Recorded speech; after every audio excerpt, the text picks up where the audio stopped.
La violencia ha impactado en Colombia fundamentalmente a la población rural, que comprende tres grandes categorías de población: los campesinos propiamente dichos, las comunidades negras, afros y las poblaciones indígenas. Tanto las poblaciones indígenas como las poblaciones negras fueron desproporcionadamente más afectadas por el conflicto y tienen proporcionalmente mayor número de víctimas incluso que los mismos campesinos mestizos. En una primera fase, las guerrillas afectaron a la población campesina de colonos fundamentalmente y un poco a la población indígena. Y en una primera etapa, las guerrillas no eran tan agresivas con su base social porque precisamente debían cultivar el apoyo de esa base social. Cuando llegó el narcotráfico a las regiones de colonización donde estaban asentadas las guerrillas mutaron. Primero, adquirieron una fuente de financiación mucho más robusta y en segundo lugar, la decisión que tomaron, sobre todo las FARC, de hacer del secuestro una industria generadora de rentas para financiar la revolución guerrillera.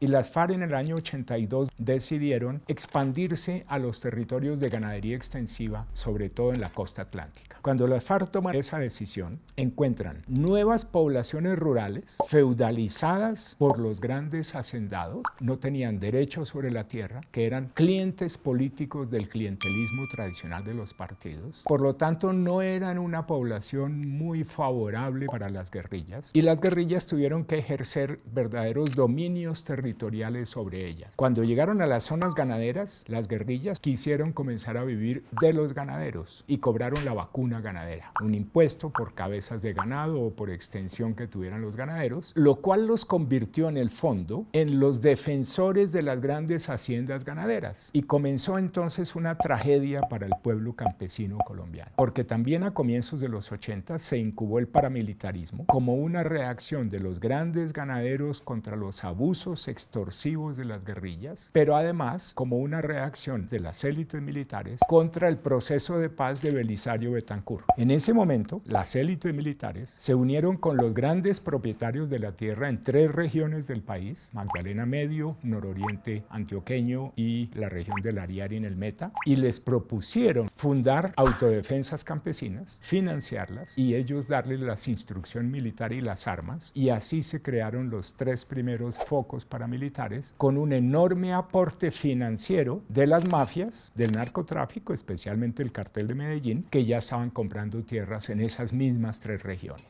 Entonces, para finales de los 80 ya teníamos en Colombia trabada una guerra entre guerrillas en proceso de expansión, paramilitares que se crearon y que rápidamente se expandieron para copar todos los territorios guerrilleros, y la fuerza pública que nunca dejó de intervenir en el conflicto como era su obligación, haciendo la lucha antisubversiva y colaborando con las autodefensas campesinas para derrotar al enemigo. Aquí, por lo menos durante 20 años, prevaleció la teoría militar de que el enemigo de mi enemigo es mi amigo, y por lo tanto, durante esos años hubo una convivencia abierta o clandestina de las fuerzas militares con los paramilitares. Entonces, en Colombia hemos tenido un horror de guerra civil irregular con muchísima afectación a la población civil. Ha sido una guerra contra la sociedad colombiana. La victimización campesina en Colombia ha sido generalizada: desplazados, empobrecimiento masivo de esa población, sufrimientos inenarrables. La Comisión de la Verdad en su informe reconoce especiales afectaciones, primero a la población joven, tanto niños como adolescentes reclutados por todos los actores de la guerra. En segundo lugar, la segunda gran afectación fue de las mujeres usadas como botín de guerra o como una forma de quebrarle el espíritu a las comunidades campesinas, violentando a las mujeres. Las mujeres llevaron la carga más pesada del mantenimiento de las familias después del desplazamiento, por ejemplo. Otra población claramente victimizada fue la población LGTBI, porque todos los actores armados practicaban un machismo cultural ancestral, de tal forma que los gays, las mujeres lesbianas, las personas bisexuales, etc., etcétera, eran aberraciones que estos, como nuevos dueños del territorio, podían muy fácilmente maltratar, discriminar y muchas veces asesinar.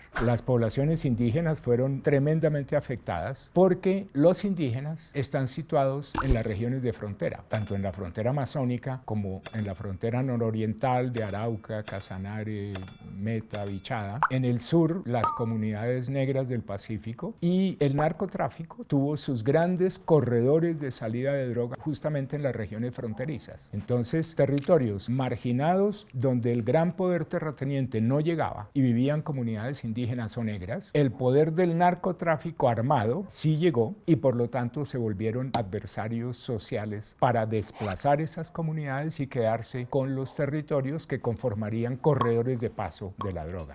Esa es, diría yo, la gran afectación del conflicto y los grupos de población más afectados por él.